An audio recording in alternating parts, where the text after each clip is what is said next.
Ba yung naging part ka ng PBA Greatness, nasan ka? Anong ginagawa mo? Nasa bahay ako, nasa bahay ako.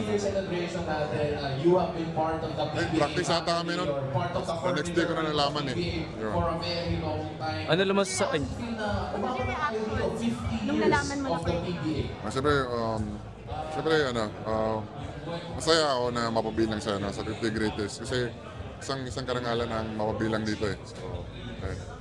abay, anong pakiramdam lang na kahit active ka pa kasama ka na sa 50 greatest? Siyempre, ano rin.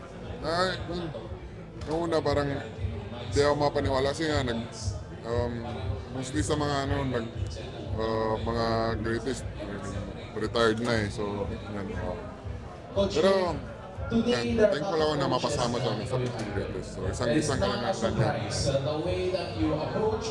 Inspiration ba to sa'yo sa pagtuloy ng mga pag-achieve pa ng mga individual awards, championships?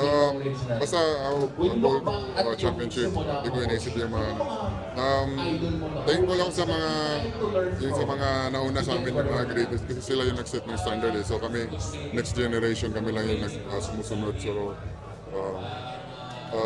trabaho namin na itaas pa yung standard ko na sinundan namin.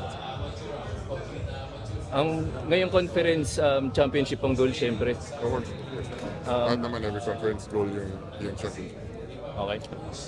Junmar, 50 years of PBA, ano masasabi mo sa narating ng PBA ngayon? Siyempre, masaya ako na naging part ako ng PBA.